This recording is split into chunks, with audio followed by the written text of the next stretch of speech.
Em 90 segundos tu não faz nem um miojo, mas eu te ensino as matérias que tu tem até nojo. Então senta aí e começa a quebrar a TP pra ter energia, pra tua mente processar e entender que a probabilidade de você ir bem no Enem tá ligada direto aos meus raps também. Então começa com humanas, só sei que nada sei, mas sei que saí da vida e pra história eu entrei. Se o clima esquenta e tua caneta falhou, fica tranquilo, a espera dela dilatou com calor. Eu sou flúor com oxigênio, dá pra completar, evoluir melhor que o Darwin poderia imaginar. Se tinha uma pedra no caminho, pode crer que eu já chutei absoluto no rap. Eu nasci pra ser rei, crio uma sociedade aos modelos de Durkheim. O mecanismo dela própria é que diz pra onde vai minha inspiração. Thomas Edison dizia: é 1% e o restante o trabalho que faz. Então senta o rabo aí que eu vou te ensinar. Sometimes rap is the best way to learn, rapá. Eu não compreendo, pero não puedo hacer. É só estudar e ouvir as dicas que eu dou pra você. Confere suas respostas e faz tudo com calma. Manda bem na redação, faz do fundo da alma. Esse é o tópico frasal, ainda tem argumentação. E a resposta pra você eu deixei na conclusão. Se tá nervoso, se acalma pra mandar bem.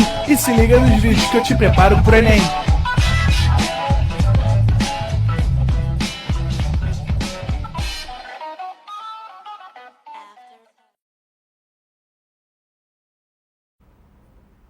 Estamos ao vivo, estamos online, André.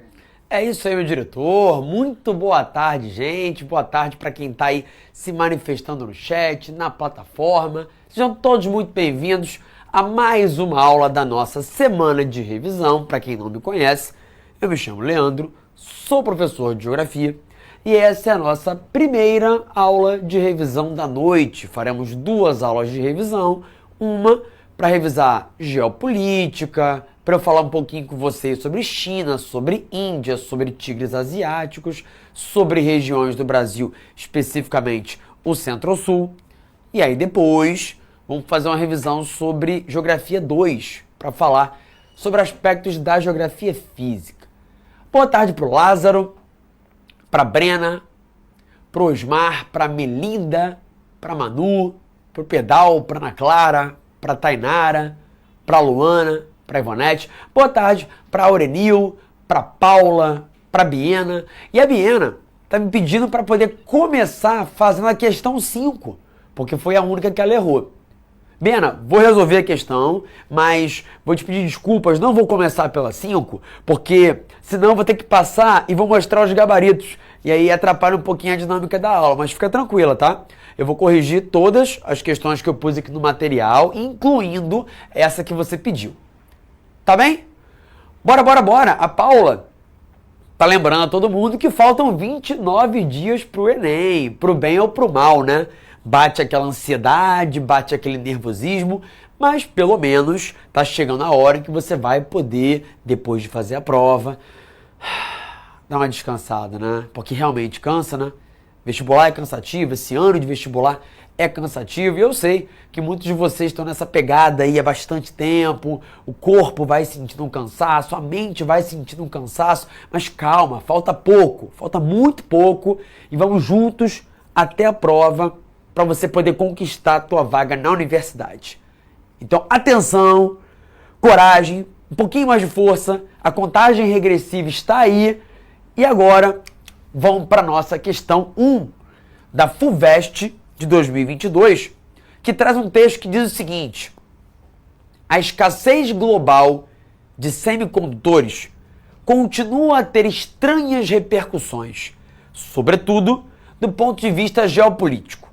Há um ano, as indústrias lutam para se abastecer com chips eletrônicos que equipam aparelhos do dia a dia, de computadores a torradeiras, passando pelas máquinas de lavar e consoles de videogames.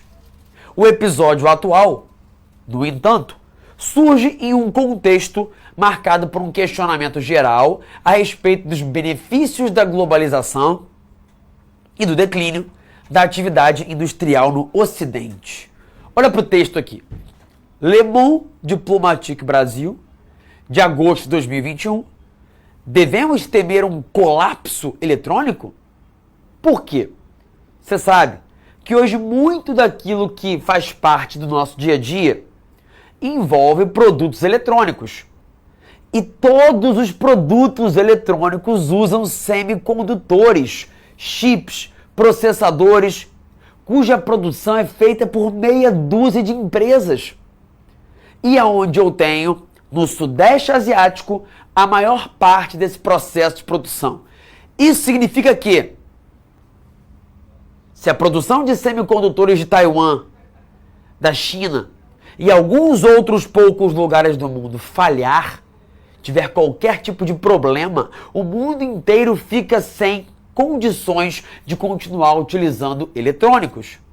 Ou então, caso aconteça uma pandemia e tivéssemos que fechar as fronteiras, repentinamente perderíamos as condições de continuar fabricando produtos eletrônicos, porque durante algum tempo não teríamos como transportar esses produtos de um país para outro. Ou seja, o toyotismo foi longe demais. A cadeia global de produção mostrou seus limites. Numa época em que pandemias, infelizmente, podem acontecer e se propagar com facilidade, em virtude da globalização dos fluxos, a gente tem o risco de fechamento de fronteiras momentaneamente e, com isso, de afetar a produção também. Beleza? Bora! O texto se refere a uma questão geopolítica contemporânea, a disputa pelos semicondutores na indústria mundial. Sobre esse assunto, indique a alternativa correta. Letra A produção de semicondutores está concentrada no Sudeste Asiático, em países da primeira e segunda geração de tigres asiáticos, tais como Taiwan, Coreia do Sul, Singapura e Indonésia. Não compre mais nada em um supermercado sem antes saber disso aqui, e nem mesmo em farmácia. Você está deixando dinheiro na mesa e eu vou te explicar como você está fazendo isso. Antes de ir no mercado, abra a loja de aplicativos e baixe este app aqui chamado Melius. Dentro desse aplicativo tem uma opção chamada Nota Fiscal. Clica nela e agora você vai ver quais itens do supermercado estão com cashback. Barra de chocolate bis com 10%, amaciante com 15% e esse leite ninho aqui ó com 50% de cashback. São muitos itens. Tenho certeza que você compra esses itens sem querer e tem cashback neles e não sabia. Não fique com medo de pagar a conta do supermercado. Parte desse dinheiro vai voltar para você. Quando a moça pedir se você quer nota fiscal, fale sim, você quer. Pois lá na Melius você vai ter a opção de enviar nota fiscal. Você vai escanear o QR Code da nota e pronto, vai receber o seu cashback naqueles itens. Eu já tenho R$40 aqui para sacar. Você ganha 20 centavos pela nota e cashback pelos itens. Então, sempre use um aplicativo de cashback e não jogue fora a nota.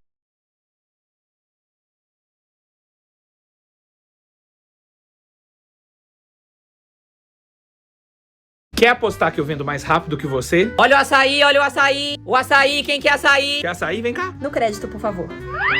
E a maquininha? Que maquininha o quê? Isso é coisa do passado. Agora você pode transformar o seu telefone numa maquininha de cartão. Vem que eu vou te mostrar. Primeiro você baixa o app do Infinity Pay, clica aqui, digita o valor da compra, encosta o cartão no celular e pronto! Simples, fácil e rápido. Você pode parcelar de até 12 vezes, a grana cai na hora e as taxas são minúsculas. Baixe o app do Infinity Pay e transforme seu celular numa maquininha também. Quer outro açaí? Quer acréscimo? Vem cá.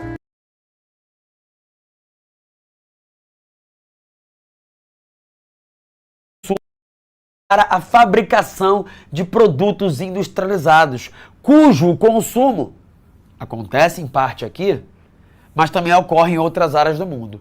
Beleza? Bora voltar para o nosso outro quadro. Para ler o que eu tenho aqui escrito em outras frases. Nos últimos 20 anos, Estados Unidos e Europa vêm perdendo destaque na produção de semicondutores por causa da queda acentuada de investimentos em pesquisa e inovação? Não. Eles seguem investindo muito, só foram ultrapassados em termos de pesquisa e investimento em alguns segmentos, mas mais que isso, a área do Sudeste Asiático mostrou competência, capacidade de unir tecnologia e habilidade na produção. O know-how, o conhecimento, o saber fazer dos asiáticos é muito bom. E isso faz com que hoje eles dominem várias áreas da fabricação de mercadorias. É bom lembrar também que houve um processo de desconcentração industrial. Então, áreas de produção de certas mercadorias do mundo ocidental foram desativadas e o que se fabricava ali passou a ser fabricado no Sudeste Asiático. Primeiro, porque o interesse era aproveitar a mão de obra barata que estava lá. Só que depois, esses países talvez tenham se arrependido, como os Estados Unidos e os da Europa, porque eles não imaginavam que o desenvolvimento tecnológico da Ásia seria tão acentuado como foi. Prosseguindo, a crise da falta de semicondutores revela um dos efeitos negativos da globalização. A independência da cadeia produtiva em escala mundial não, é a interdependência, muito suscetível a desequilíbrios de oferta e demanda.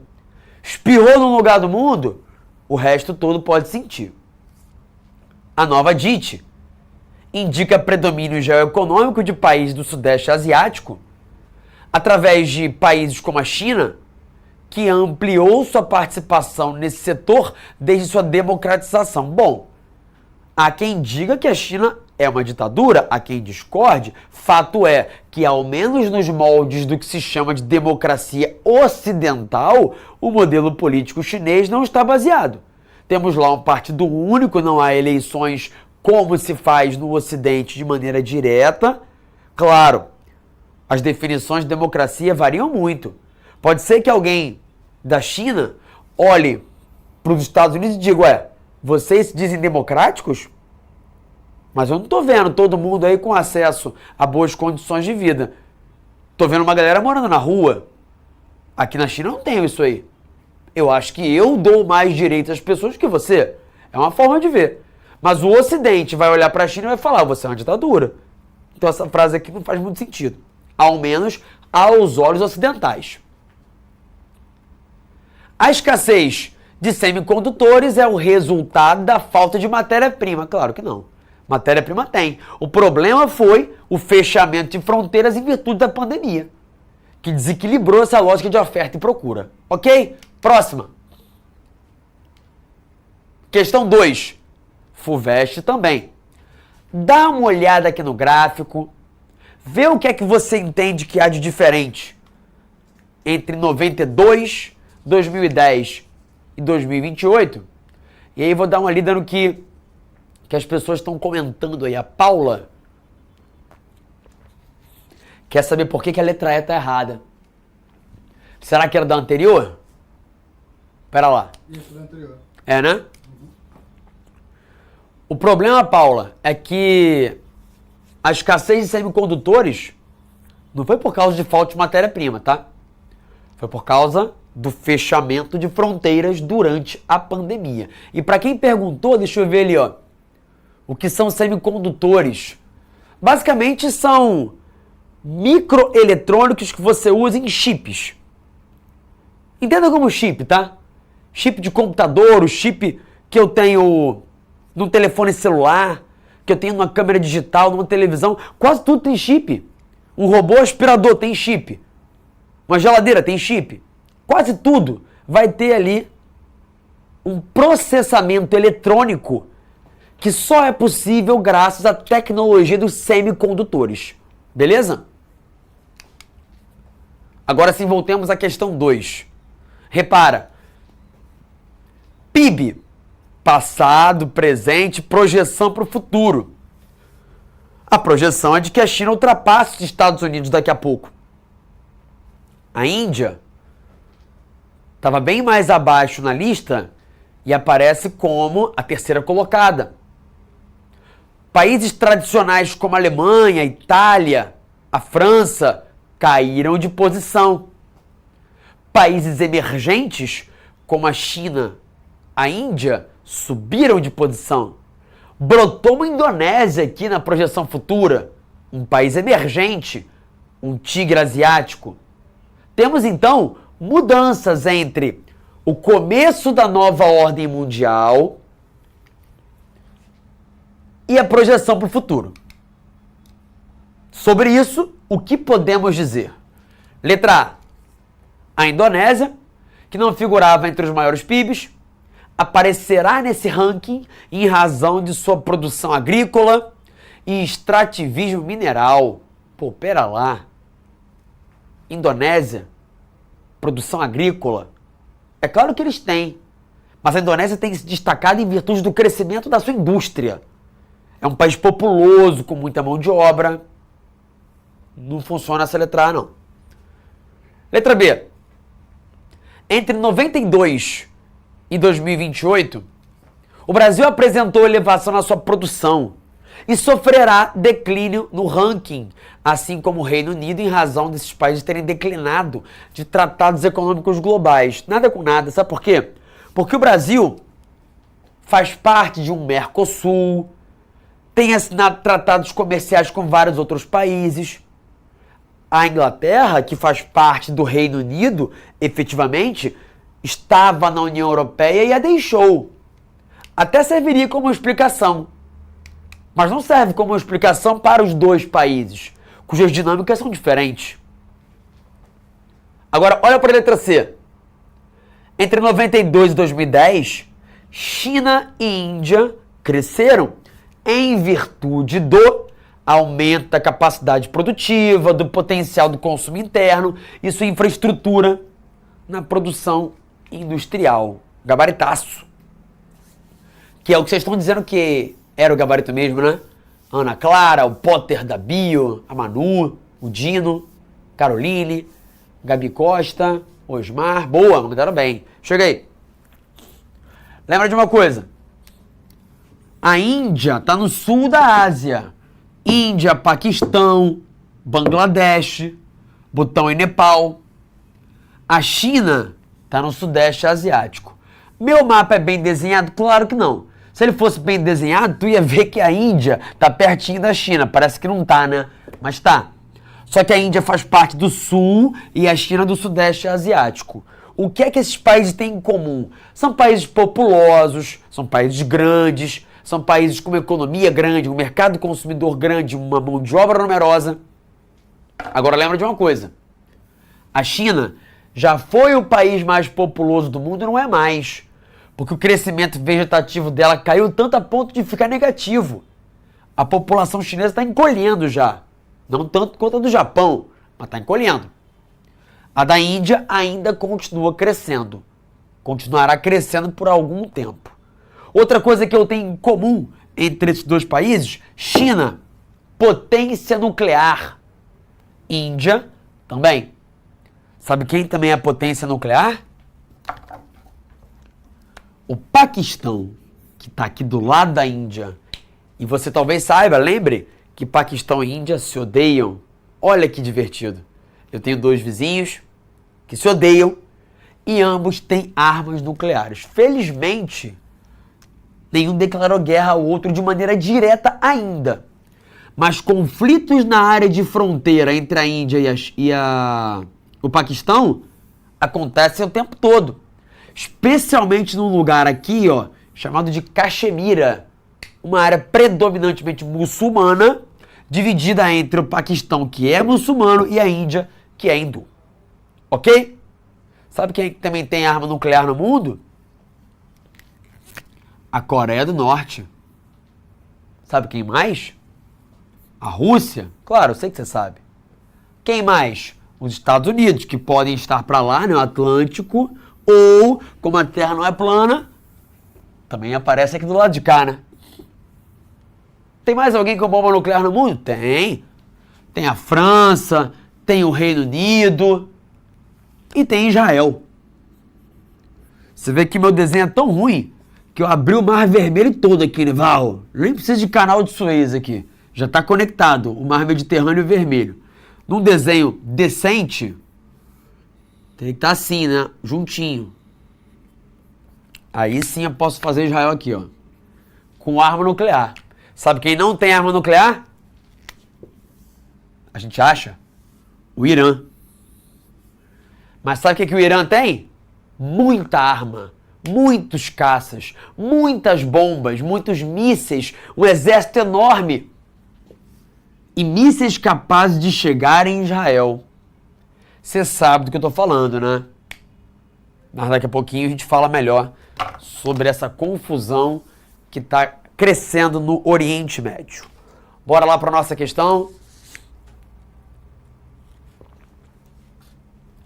Prosseguindo aqui, ó.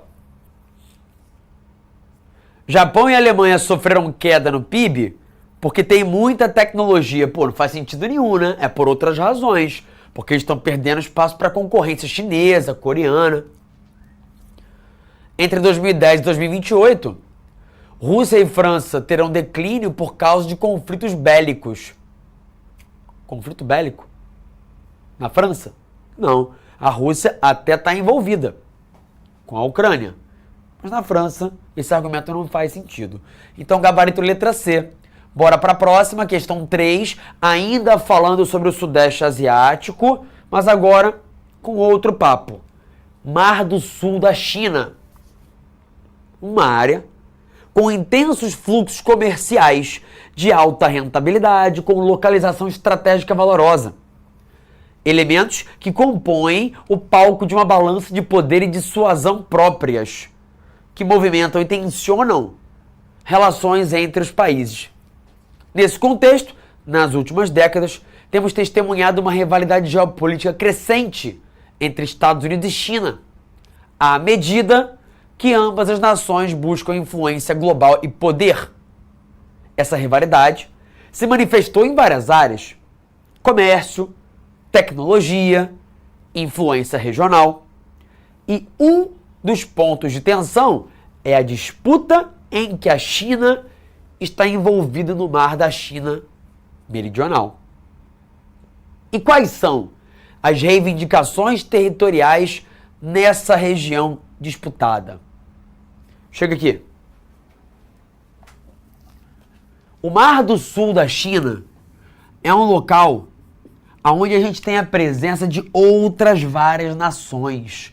A Indonésia, as Filipinas, Taiwan, Tailândia, Vietnã. Tá todo mundo por aqui. E aí, sabe qual é o problema? Como é que se delimita de quem é a soberania sobre cada pedaço do mar? Se a ZEE,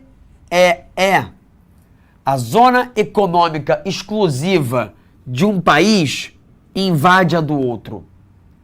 ZEE, zona econômica exclusiva, é o nome da área marítima sobre a qual um país tem soberania.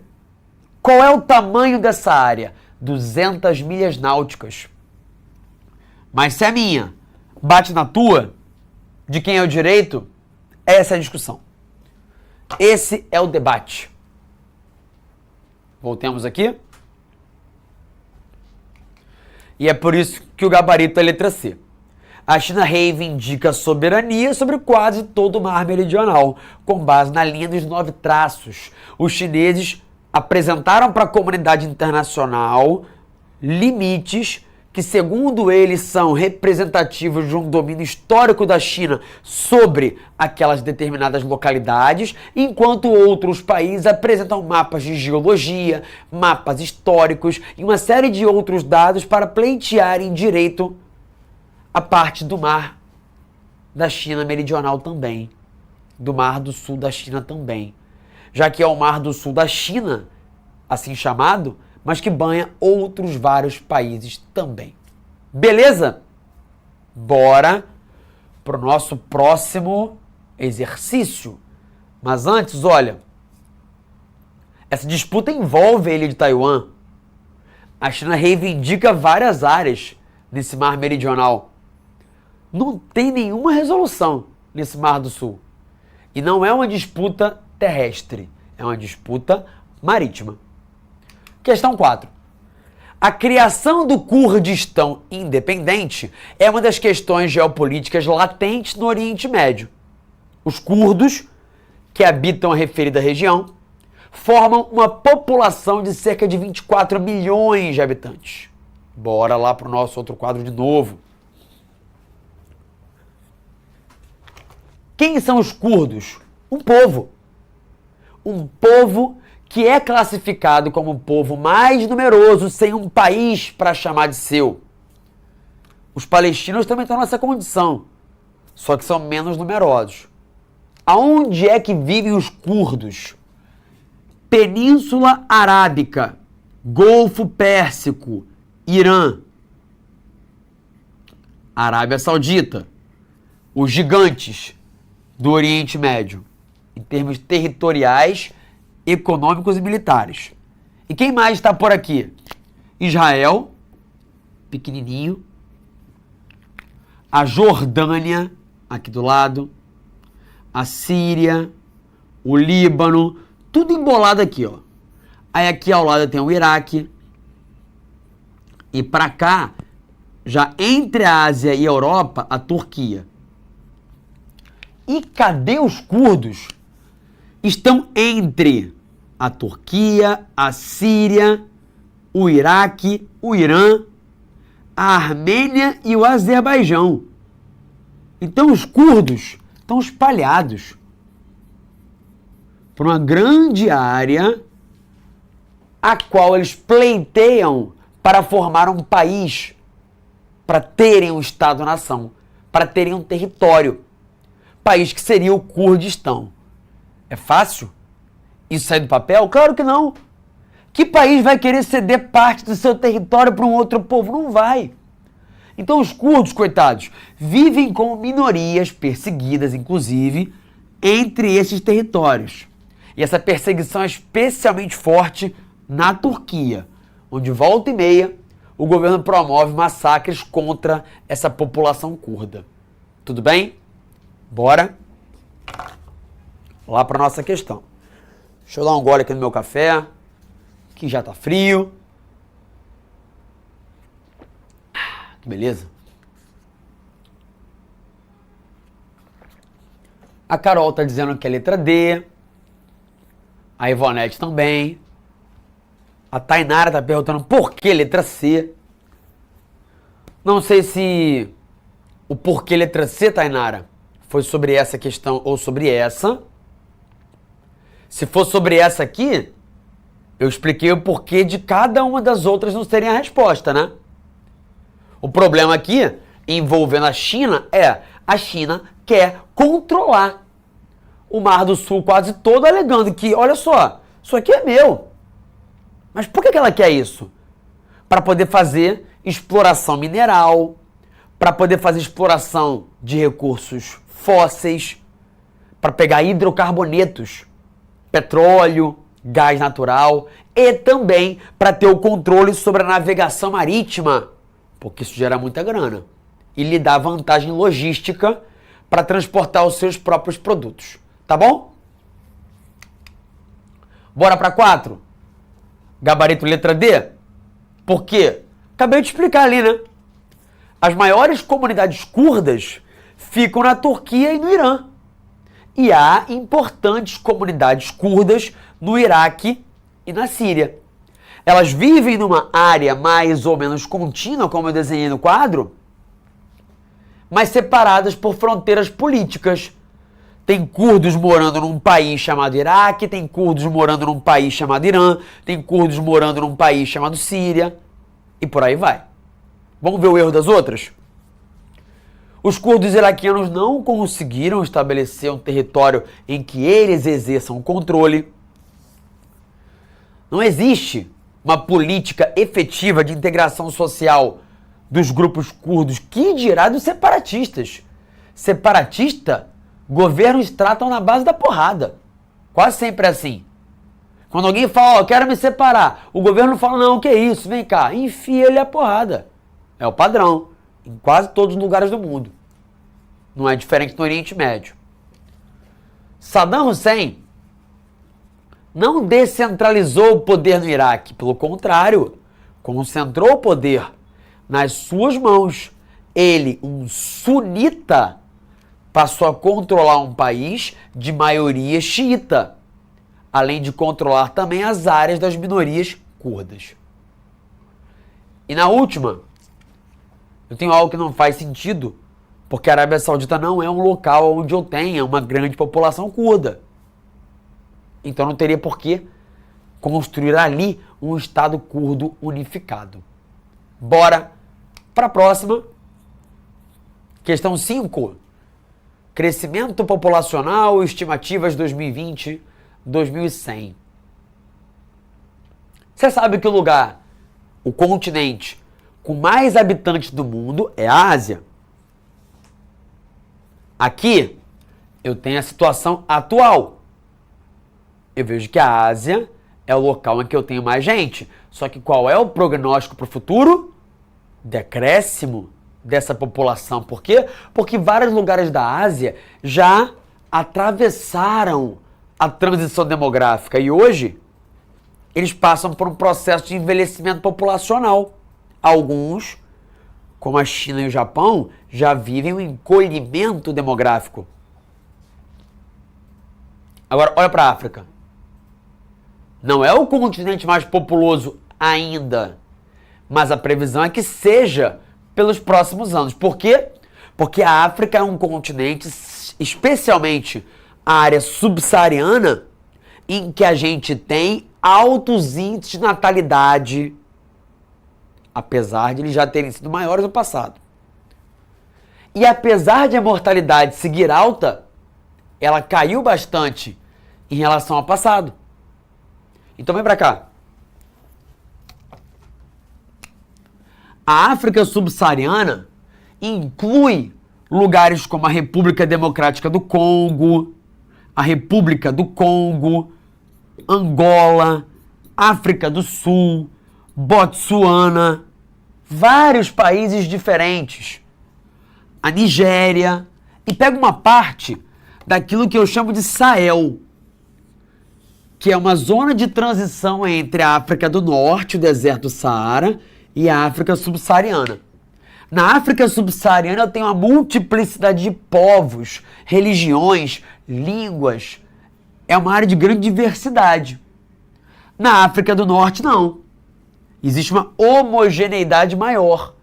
A população é predominantemente árabe, a maioria é praticante da religião islâmica.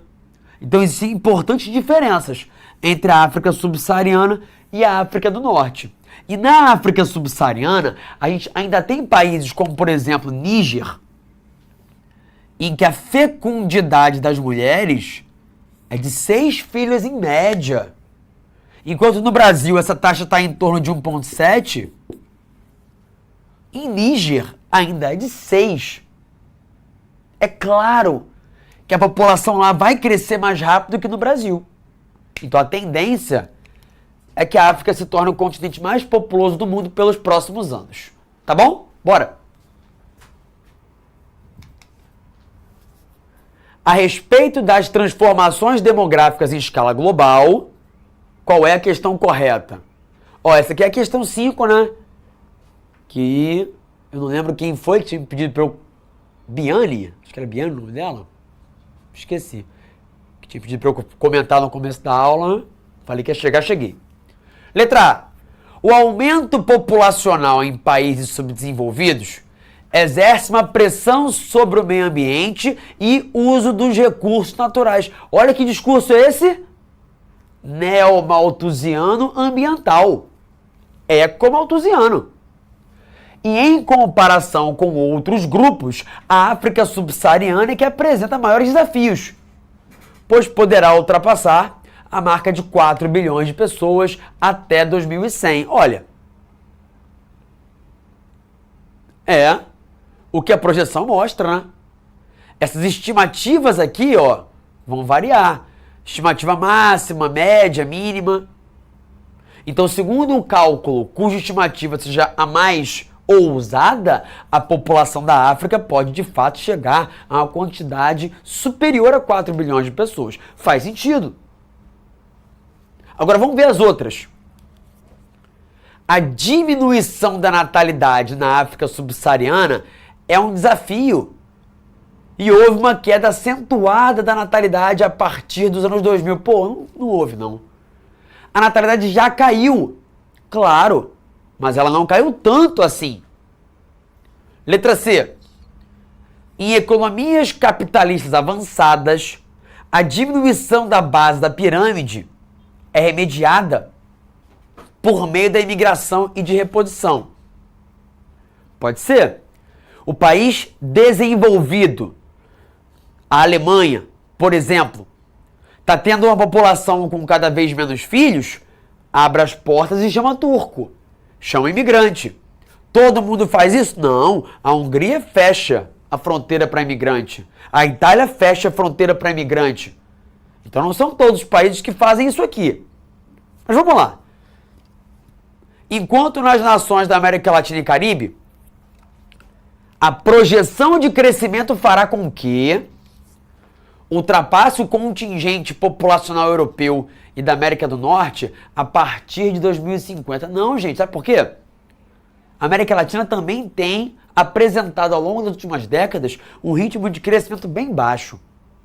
A gente já está avançado nessa transição demográfica também. Basta olhar para o caso do Brasil, em que daqui a pouco, daqui a alguns anos, a população vai parar de crescer e vai começar a encolher.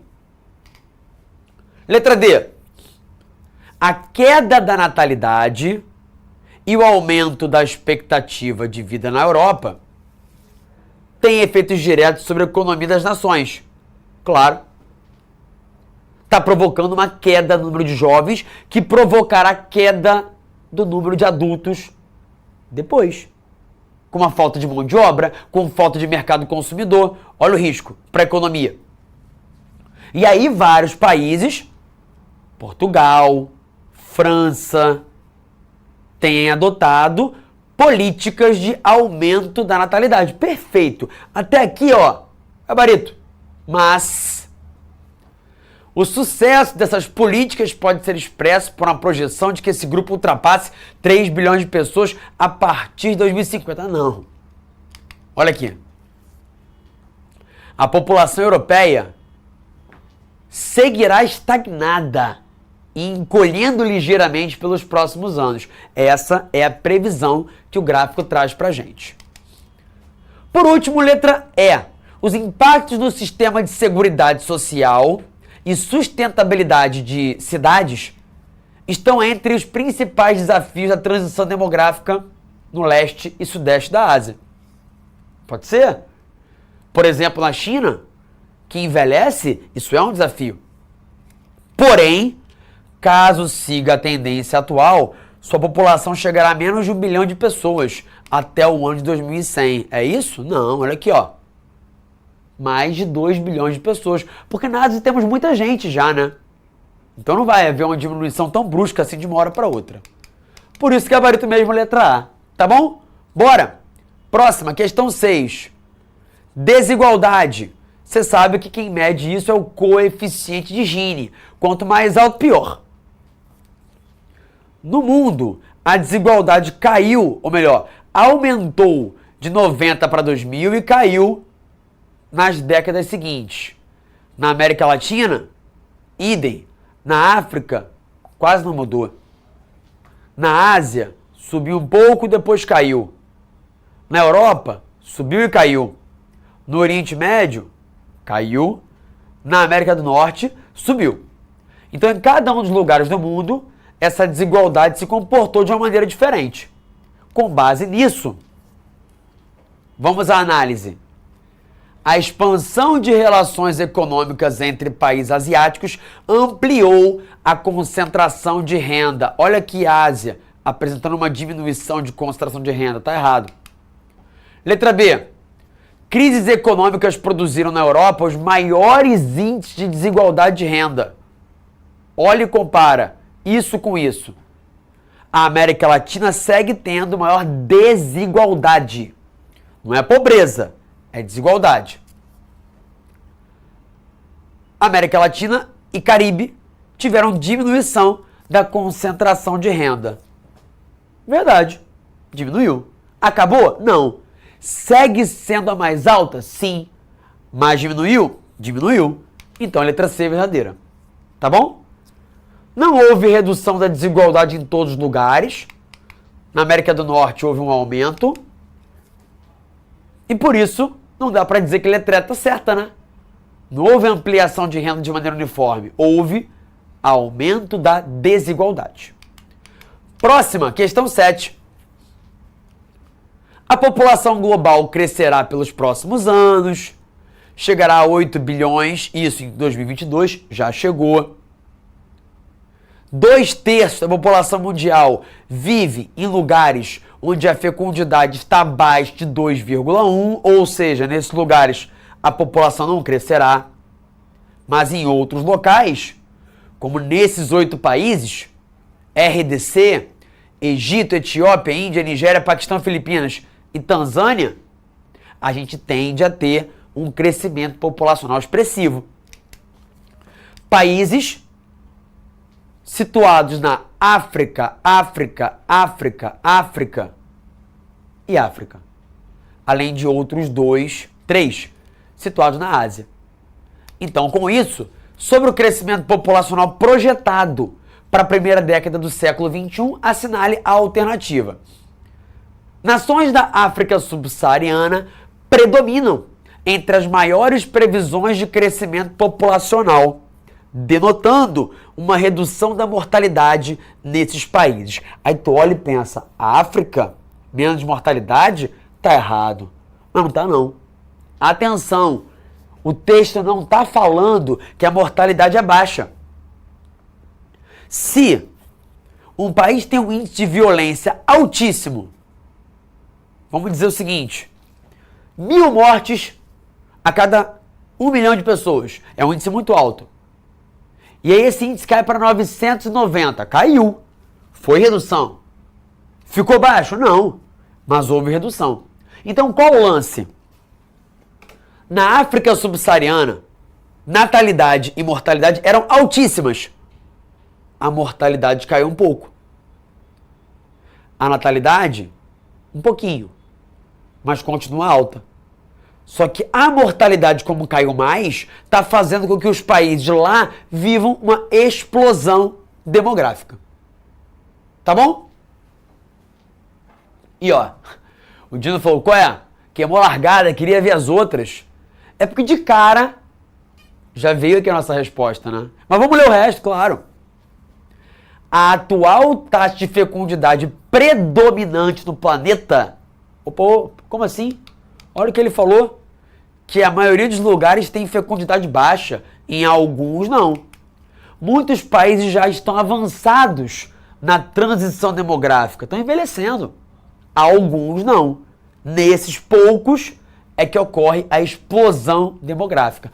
Onde? Na África. Não na Ásia ou na América Latina. A tese malthusiana não estimula a natalidade. Ou melhor, diz que o enriquecimento populacional estimula a natalidade? Nada com nada. Os malthusianos falavam o quê? Que quanto maior a natalidade, maior a pobreza. Essa frase não tem lógica. Os malthusianos diziam que quanto maior a natalidade, maior seria a fome. Aí os neo-malthusianos se apropriaram disso para usar um discurso parecido. Não é o que fala a letra B. E a letra E fala que as nações de alto crescimento populacional são também as que exercem maior pressão sobre recursos. E aí, por que você não marcou essa? Porque você estaria sendo ecomalthusiano. E não é isso que a questão trouxe pra gente de dados. Ele não trouxe uma visão, uma opinião para você falar se é ecomalthusiano ou não. Ele trouxe estatísticas. E com base nessa estatística, sem fazer julgamento, o que eu concluo é a letra A. Que de fato a mortalidade caiu, apesar de seguir alta. E como a natalidade está alta, com isso a gente vai ter um crescimento populacional bastante elevado. Questão 8, para a gente fechar. Deixa eu ver aqui, ó. A Isabelle Paiva perguntou o seguinte. Por que os países precisam investir tanto em arma? Porque a indústria de armas faz uma pressão muito grande. Porque investir em arma dá dinheiro para alguém. E porque investir em arma garante para você a proteção de seu território. Concordo. No meu mundo ideal, não gastaremos dinheiro com isso. Gastaremos com outra coisa. Mas, infelizmente, a gente tem uma lógica que não é a lógica social humanitária. É uma lógica econômica e geopolítica. Para fechar, questão 8. Esse mapa é um mapa que mostra um Brasil dividido em 3 regiões geoeconômicas. Nordeste, Amazônia e Centro-Sul. Semana passada, falamos sobre o Centro-Sul. Semana que vem, seguiremos falando sobre regiões brasileiras. E sobre as características dessa divisão, a região Nordeste não tem uma baixa densidade demográfica. Tem várias áreas com população relativa grande, é uma área populosa. Tá errado a letra A. A letra E fala que essa divisão é oficial, não é. A oficial divide o Brasil em Norte, Nordeste, Centro-Oeste, Sudeste e Sul. Tá errada. A letra D diz que os limites, ou melhor, as divisas estaduais são respeitadas. Não. Olha aqui, ó. Minas Gerais com um pedacinho no Nordeste e um pedação no Centro-Sul. O Maranhão partido ao meio. O Mato Grosso, Tocantins, divididos também. Nos sobra a letra C e a B. Monocultura de cana-de-açúcar é litoral do Nordeste, não da Amazônia. Então, gabarito. Letra B. O Centro-Sul é a área mais industrializada e com a agricultura mais moderna do território brasileiro. Beleza? Vejo vocês daqui a pouco na revisão 2, de Geografia 2. Beijo, abraço. Tchau, tchau. Assista nossas aulas a hora que você quiser. Vem com o Pro, o cursinho online que mais aprova no Enem. Assine em proenem.com.br.